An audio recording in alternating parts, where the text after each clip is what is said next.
Hi, this is Zoe Routh, and you know what? I have one of my most favoritist of peoples in the whole wide world on the podcast and webcast today. It's Peter Cook. And Pete is a speaker and mentor, my mentor too, and a best-selling author of, get this, 8 freaking books under his belt. And these include The New Rules of Management, which we're going to talk about explicitly today, The Thought Leader's Practice, and The E-Myth Bookkeeper. And notice this name drop. He co-authored with Michael E. Gerber of the E-Myth fame. So he's a bigwig. He is also the CEO of Thought Leaders, the Dean of Thought Leaders Business School, which I've been a participant and proud member for the last 3 and a bit years. He is the 3rd Dan Black Belt in Aikido, an Ishaya monk, and we'll hopefully talk a little bit about that, and the proud dada of Scarlett and Emily. Welcome, Mr. Peter Cook. Welcome. I'm just going to actually switch my router. You're switching your router, I think. Your connection is crap.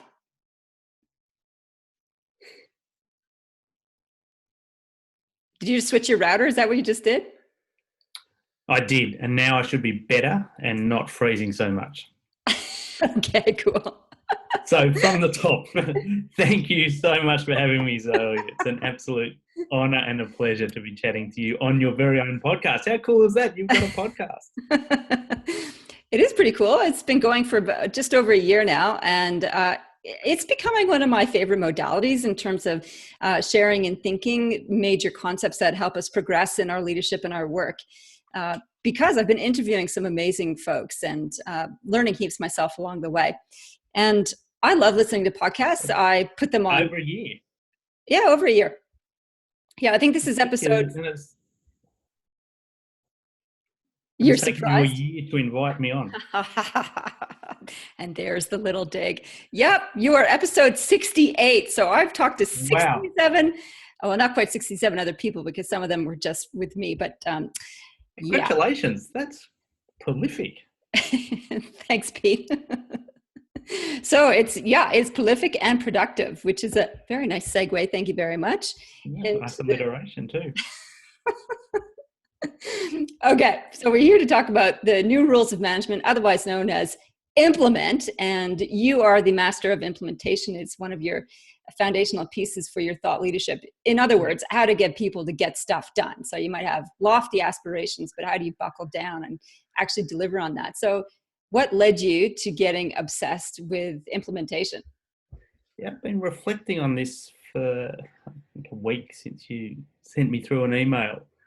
And I'm not actually sure. And I was thinking, how could anybody actually not be obsessed with implementation? That the idea, so you talk about teaching other people how to do that and helping other people get stuff done, but obviously it starts with me and how do I get stuff done? But I think anybody who wants to be successful in anything has to have a bit of an obsession about actually getting things done and getting things finished. And so I'm not sure where it actually came from, but it's been there for a while. And I guess for me, it was obsession about how do I get things done, and coming from, if I'm going to be successful at anything, that's something I'm going to need to master. It's surprising how many people get stuck though. You know, I have a lot of clients and they want accountability and they want breakthroughs in their blocks and so on. And they're not any less ambitious than any other people. They just find themselves not doing stuff. So in your work around this, what have you found are the mistakes that people make when it comes to implementation and productivity?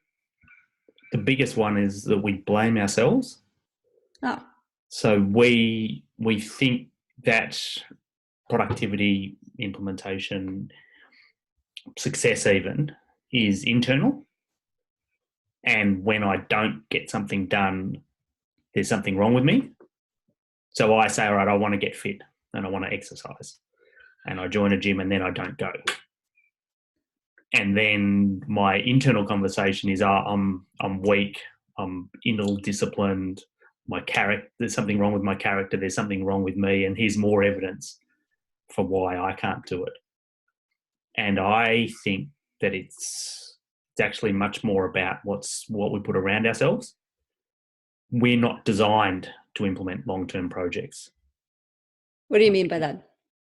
So, I mean, I design in inverted commas. Like if you look at how we've evolved over hundreds of thousands of years to survive in the savannah. So that's what we're good at. Like that's what our biology set up for. Our brain, our neurochemistry is really good for dealing with a tiger crossing our path. A whole lot of things are going to kick into place to help you if you're walking down the street and a tiger walks out of shot. Your adrenaline's going to get pumped in, your digestion will slow down, your fight or flight response is going to be there straight away. That's what we're designed to do, not to run a 12-month project to get fit. Right. I think of it a bit like I'm a child of the 80s.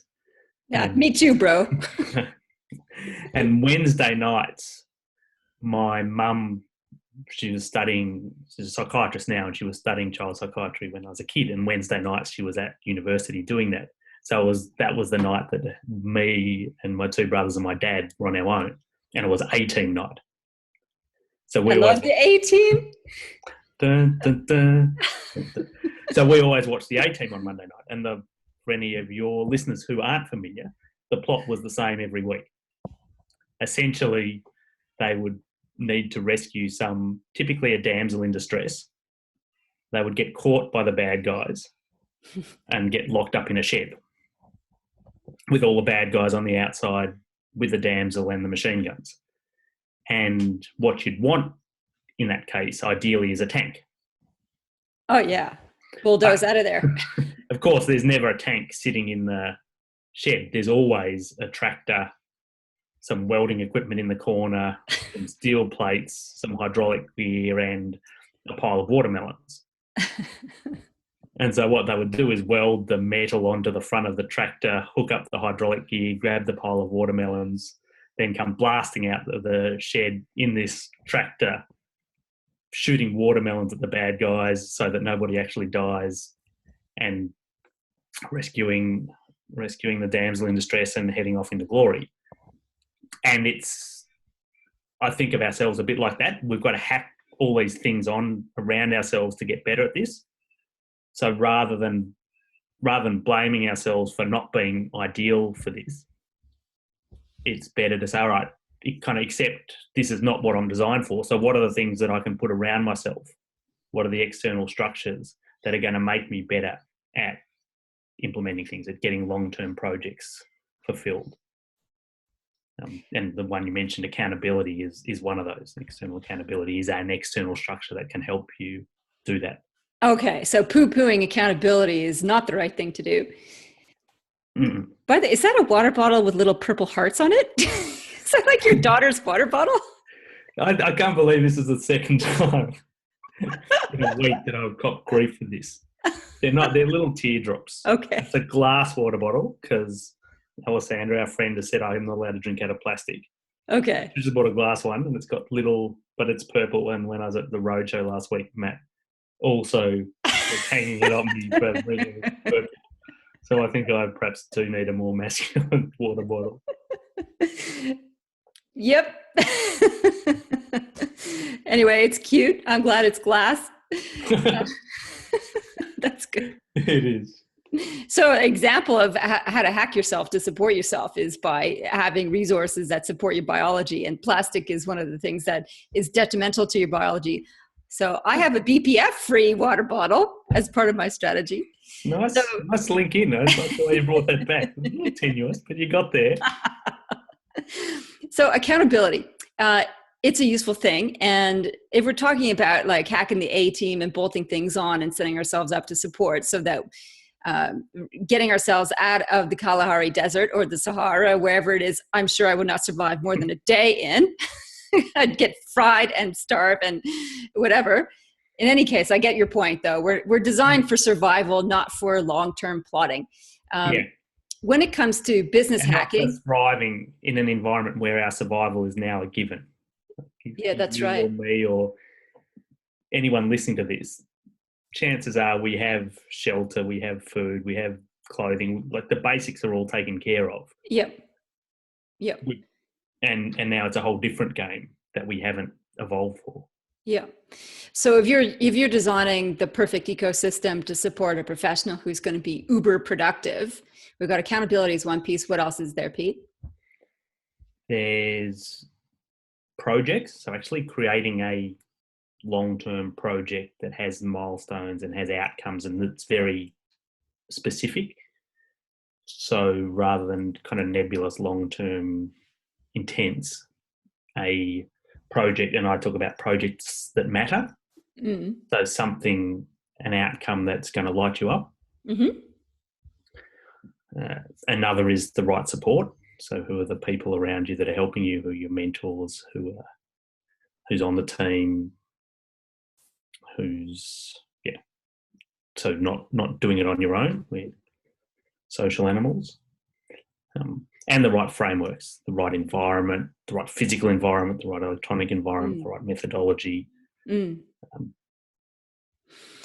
So that's an interesting one. The fact that we're social animals, and I've been working a lot in the space of looking at remote workers who are the antithesis of that, basically. Yep. So you're alone in your own work environment, and yet there's this need to be social. And Leah Martin, who I interviewed earlier, was talking about this is one of the struggles he has with his remote working force, is this fighting against loneliness piece. So in your experience, in getting the social context and getting the social support around you, what does that look like? And can it be adapted for remote workers? Yeah, we had interestingly last week, our team, which is, we've got people all over Australia and in the Philippines, and I've got people in Canada, and it's been a challenge for us too. And we had our first production day last week, where just for the day we got everybody who's in Australia together, and the overseas team dialed in on Zoom, kind of like this, and had a day that was just dedicated. It was dedicated to moving projects forward. So we called it a production day rather than a strategy day or a team day. Okay. But there was an enormous benefit in terms of the social side of things too. And it's something that I've realised I've kind of been remiss not doing up until now. Bringing people together face to face, you mean? Yeah. Yeah. And I've been reading Remote by the founder of 38 Signals, whose name has just escaped me. It's not Eric Fried, is it? Or is it somebody else? It's Fried, but I don't think it's Eric. But okay. The right person, yes. And let's sit on my bookshelf. No, I'm not going to. And yeah, he runs a remote team as well and talks about some of the challenges with that. And it's a really good resource for anybody who's doing that. And it's something that we've decided is we're going to once a year bring everybody together for a few days. Yeah. And then do regular virtual work days together as well, where people who are co-located will come together and will be electronically linked up. Okay, so it comes back to first principles. Like we kind of just glossed over it so far, this projects that matter piece, how do you know if it's a project that matters or whether it's just business as usual? What are the key qualifiers, if you like, for projects that matter? Yeah, good question. For me, does it kind of make my heart sing a little bit? Like, can I get juiced about it? And there's in a business, we're going to have, I think I talk to my team, there's tasks. So there are things that just, here's a one-off thing to do. And then there's systems that we run continually. And then there's the projects, which are the new things that produce new outcomes. And as much as possible, I want to shift things kind of further, have things systematized and easy, have the business as usual be easy to free up as much of my time and headspace for the projects as possible. So there's pushing things back. And then professionally, I think that the projects, one way to answer this question is, okay, when you look back in 10 years on your career, or what are the things that you're going to be proud of? What are the things that would make it to your resume? And I think a modern resume is much more about what are the projects that you've done, that you've accomplished, rather than, well, I had this accountability and this was my job description. What are the things you can look back and say, oh, well, when I was at Apple, I was part of the team that built the first iPod. Rather than I was just at Apple from 2009 to 2015. Yeah. And his was my job description, and these were and essentially these are the systems that I followed. It's what did you create? So do you think in the context of modern workplaces, I mean, you and I are thought leaders, we craft our own businesses and our own projects. For folks who are in corporate land, I think there's still scope to pivot and to have a project-based approach to work? I think it's critical. I think the more, so the industrial model is somebody else has created a system and now you follow the system. And that's becoming obsolete. If it's a system, a computer's going to be able to do it, or somebody else somewhere else will be able to do it cheaper, or both. And if that's all you're doing is following a procedure, even if it's a high-end procedure, if you're a doctor who's doing an operation following a system, at some point that won't need to be you anymore. If you're a pilot who's taking off following a process for how to take off in an aeroplane, if you're an accountant following a procedure for how to do a tax return, if you're a lawyer following a procedure for how to create a contract, that's, there's a lot of training that we've done to do those tasks, but it is still following a system. And in another 10 years or 20 years, that those jobs won't exist. That's right. So business, like the business world, is attuned to that, or savvy people are attuned to that. What about the public service? What do you think is going to happen there? I have no idea. So give me an example in the public service. That sounds very kind of broad. It does. Okay. So let's say Department of Human Services, which is by all accounts very process oriented. So it's there to deliver services that support humans and social security and that kind of stuff. I think I'm just answering my own question as I'm speaking this. I can imagine that they will need to have projects on the go as well to adapt to the changes in society and to the political landscape. I'm thinking more about the individual worker, though. How can they take control of their workspace? I guess it's about lateral leadership and leadership upwards. Is that and fighting for what's the bit that matters? Oh, I like that. So saying, okay, well, here's my whole job, and these are the regular things that happen that I need to stay on top of. Yeah. And these are the systems that I need to follow, and that's part of pretty much any role. But then Google's famous for their 20% time. They're saying, all right, here's workers can have, and it's not all of their workers, but workers can have 20% of their time to work on projects that matter. And it's kind of doing that yourself, saying, okay, this is the stuff that matters, and I'm going to fight to make space for that. Yeah. As well as doing whatever else I need to do. Yeah. I like that. And the other thing that you write about in your book is this whole, project approach to progress, is that you recommend 90-day projects. Yeah. Why 90 days is my first question around that. Why not 62 days? It feels like it's long enough to get something substantial done, but not so long that we can just put it off.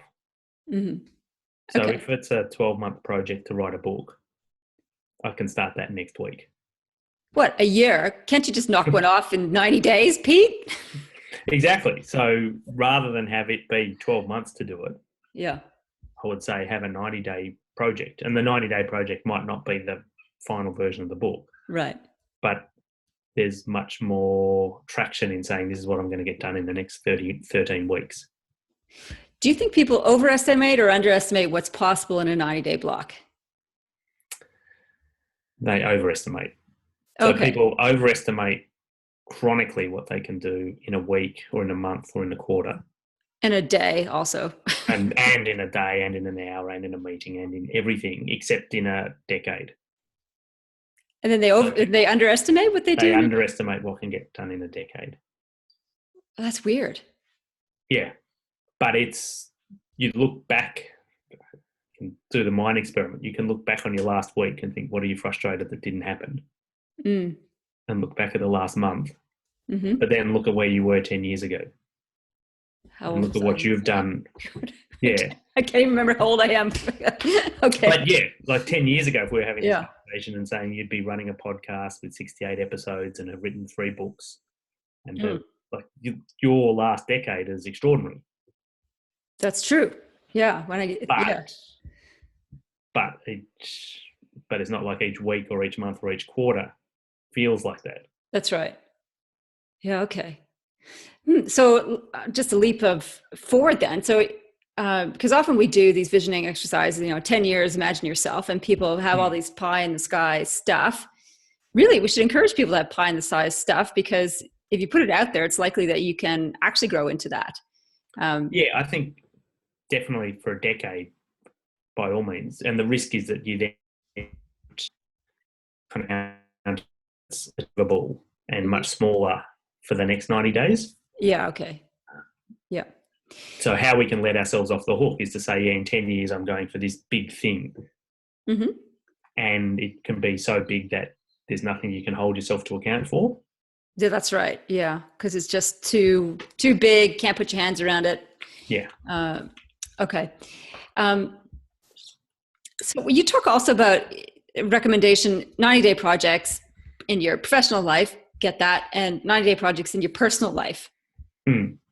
How do you choose a project for your personal life? Like, is that like 90 days, lose 9 pounds or 9 kilos or whatever? Is that the kind of thing? Or is it, maybe I'm lacking imagination in this? Well, it can be in whatever, if it's around health, whatever is important to you. Yeah. And part of it too is I use projects to create habits. Yeah. So for me now, going to the gym is a habit. I've got a personal trainer, so there's external accountability, but it's 3 times a week, and it doesn't take much willpower anymore for that to happen. Yeah. And we'll still set projects like, what do we want to achieve by when? What do I want to be able to lift? What are we trying to do? Uh-huh. But to actually get it going, and like a 90-day project to get that habit up and running, and I'm saying, okay, this is a real intense focus for the next 90 days. I want to 13 weeks or 39 sessions at the gym by this date. Let me put it up, tick them off. I know that it's a risk that most people will join a gym and not go. Tell people about it. Like, what are all the things that I can do to give myself the best chance of that happening? Yeah. Like, read the research, actually put the sessions in, like what day and what time am I going to go, pay my trainer so he's there. So that's, in a way, that's a project that I'm looking to use to create a habit. But that can also be I'll have projects with my girls. That can be, so one of my 8 books. You just had to put that in there, right? My 8 books compared to your 3.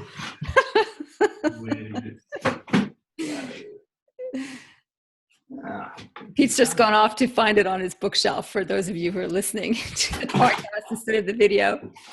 And in the video, we have a great view of Pete's Mondo microphone. So before we started recording, it was like, who's got the biggest and bestest microphone? Pete wins. He doesn't win trying to find the book. Where's your project? So this was a book that it's gone. So the book, which I can't find, is Catsville. I wrote a kid's book with Scarlett. So I was kind of joking. One of my books is just this kid's book. Oh, you didn't put that in your bio? That we only printed 30 copies of. But it's my favourite book. Like the ones that so it's printed. I love this story. So Scarlett was how old when you started this project? 2. What? 2? Yeah, and she said she wanted to write a book with me. And I said, okay, great. And been telling this. And so this story just evolved from this one time when we went away and forgot to bring books. Went away for the weekend, forgot to bring any kids' books. So I had to make up a story, and she wanted a story about cats. So I started this story about Catsville. And then she just wanted that every night. Like we'd read her books and then she'd want the next update of Catsville. And she would always dictate the plot. I love this. I love this kid. Yeah. And anything that didn't work in her life, she would resolve in Catsville. Okay. So when she didn't want to go to daycare, which was on Monday and Tuesday and Wednesday, in Catsville, Monday and Tuesday and Wednesday all got old and died. What? So it just went from Sunday to Thursday. So the Catsville didn't have to go to daycare anymore. She has a strong sense of autonomy, your daughter, I'm guessing. She does. And so then we created the book, and it took 2 years. Yeah. But now she's a co-author.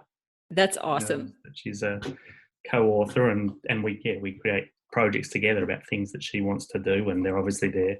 She's now 5, but they're projects that are appropriate for a 5-year-old, but it's still, what are we going to do together that's something that's over time, that's kind of building that muscle for her. That's and cool awesome. stuff that we get to do together. That's really awesome.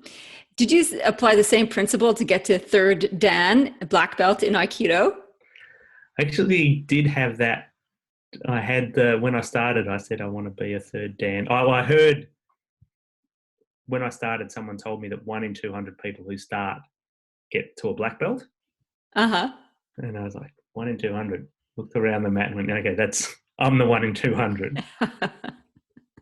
and then created actually a project to get to 3rd Dan by the age of 40. And I failed on that project. It took me till 42. Are you planning to go, because there's more than 3 Dans, right? There's more? Yeah. My teacher, who's now dead, but was one of the original students of O Sensei who started Aikido, was an 8th Dan. Yeah. But no, when Amy was born, I decided to take some time off. I'm just training 3 times a week with two kids. 3-year-old and a baby wasn't really the thing. And 6 months later, I realised that I didn't miss it and that I didn't hurt anymore. Like, I was pain-free. And man, perhaps I'm getting too old for this. I'm awesome. doing yoga instead now. Okay, that sounds much more gentle and zen. So I'm curious also, like one of the things I wanted to talk to you about is, and it's interesting you started with the podcast with this, what's the inner game of productivity? And I said, what's the biggest mistake? And you said people blame themselves, and then proceeded to say productivity is all about externals and structures. Is that right? Or is there an inner game that we need to address as well? And if so, what do we do to deal with that? Yeah, definitely there is an inner game. And it's not the low-hanging fruit. So I think there's kind of quick wins around external stuff. And absolutely there's, I think of it as kind of the 80-20 rule, like 20% is internal. And let's work on that. And you look at, meditation and mindfulness has become kind of the flavour of the month, but the amount of successful people who are good at achieving long-term success and fulfilling on projects, the amount who have some kind of mindfulness practice is astounding. And I think that's a way of, like, that's one of the things you can do to win the inner game and quieten the voices that are going to tell you that you're not able to do it, that it's not about, that it's, that it is your fault. So let's talk about the Ishaya.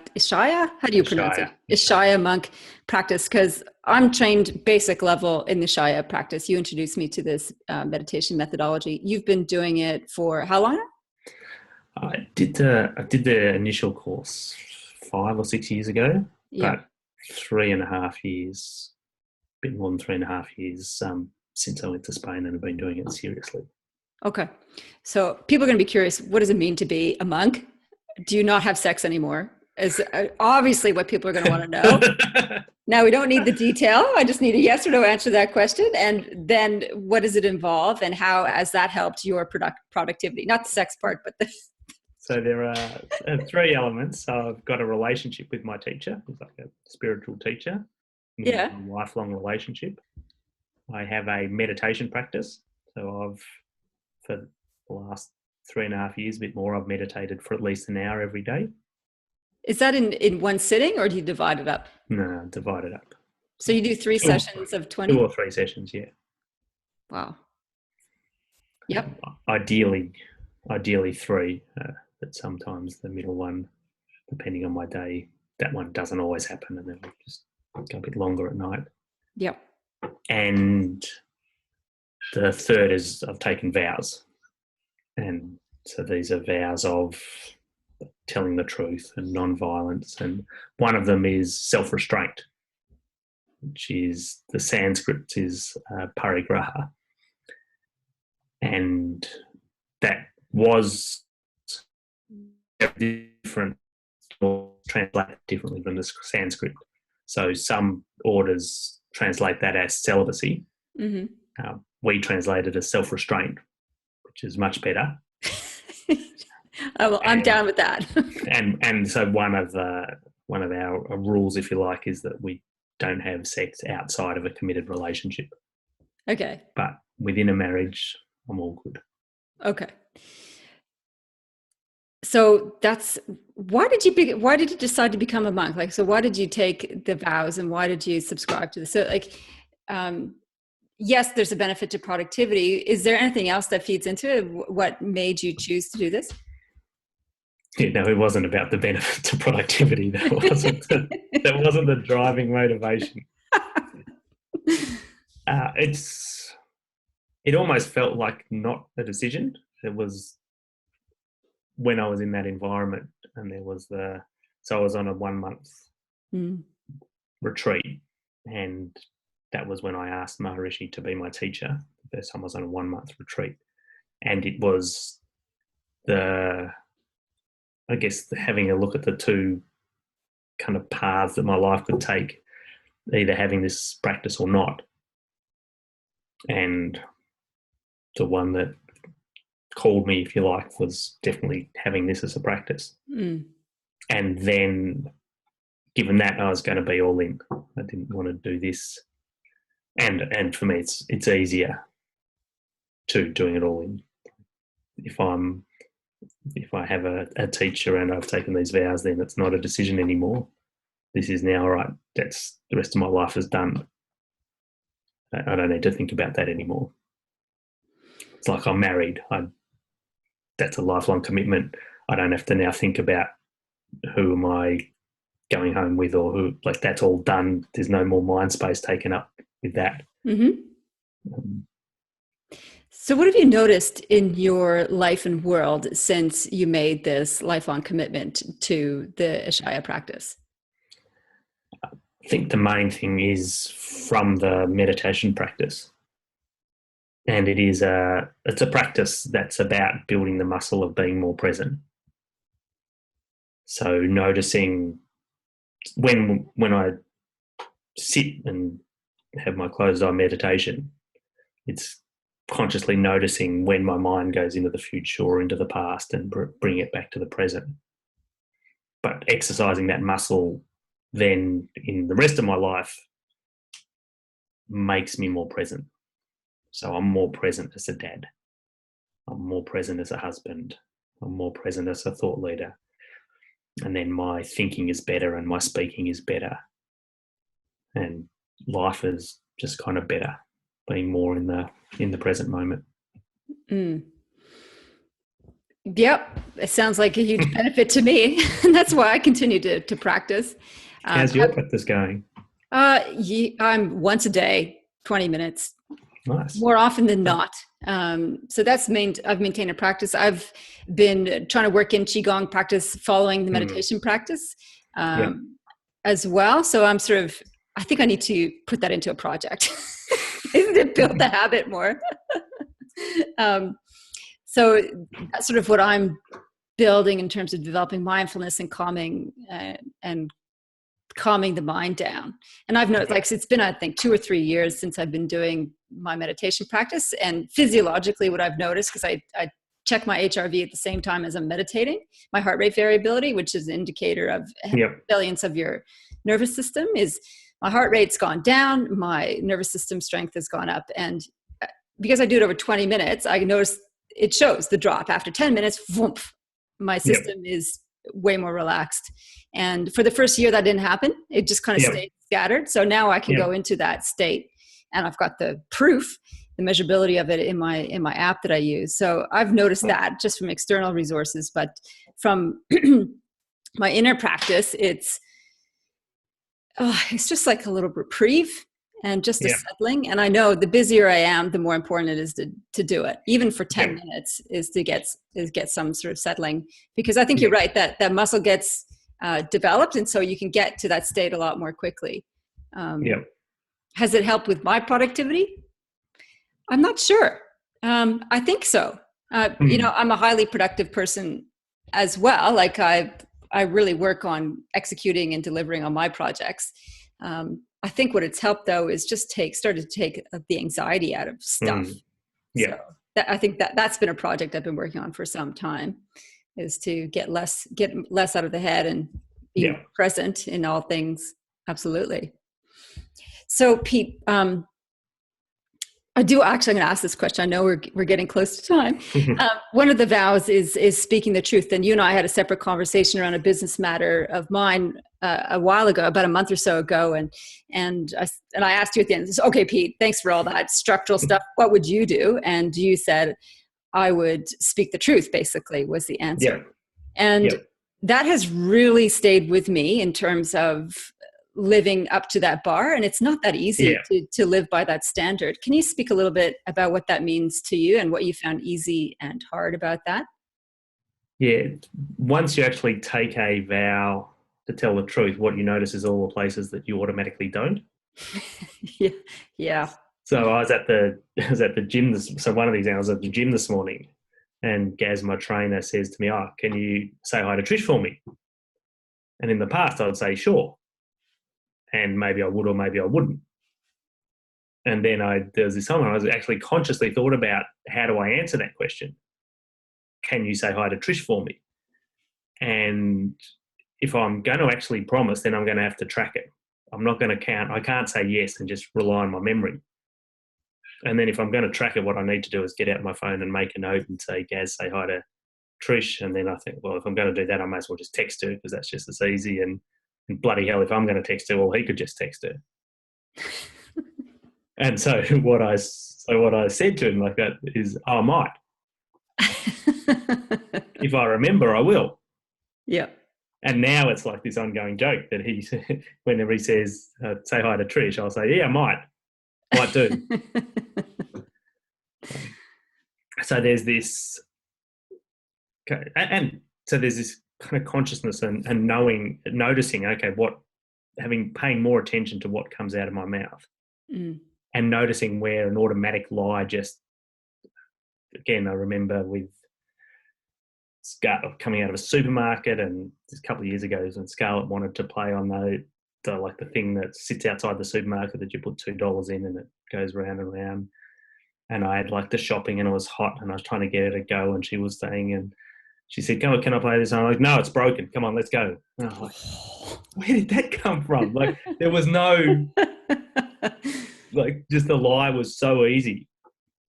And And I think so there's a rigor that comes from, all right, I'm actually going to be conscious of what comes out of my mouth and not allow lies. And even like in the conversation we talked about, if there's a consequence, even if it's difficult, I'm still going to tell the truth. And how that, I think, translates into productivity is I now have a really high level of trust for myself that if I say this is going to happen, it's going to happen. And it means, like, it's great. People around me know, have been trained. If I say this is what's going to happen, they kind of all line up for that, because that's how people relate to me, is that I tell the truth. And when I say this is going to happen, it's going to happen. Yeah. And when I declare a project, when I say this is what we're going to do, then I relate to that like that's the truth. Like there's some strength to my promise and to my word.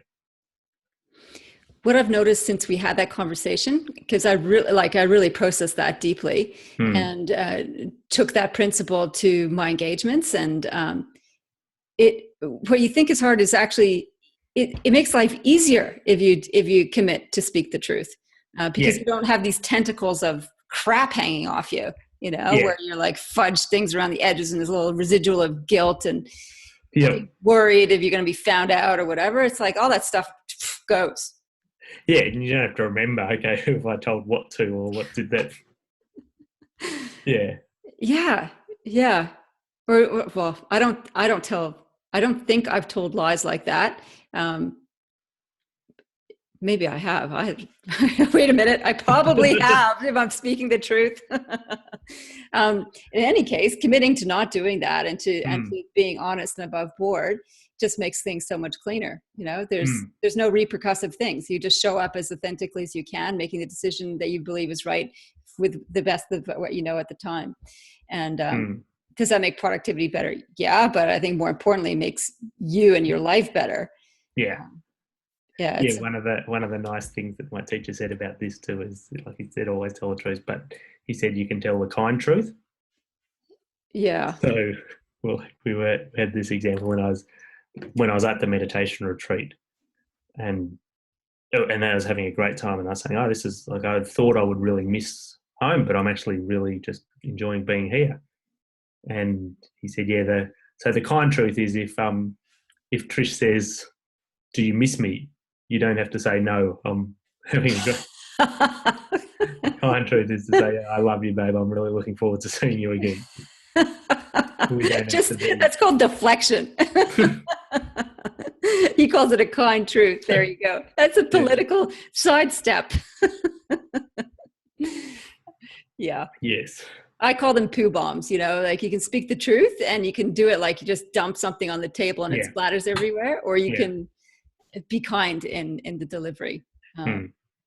And that takes presence. That takes the ability to be centered, to be able to do that. Hence meditation key.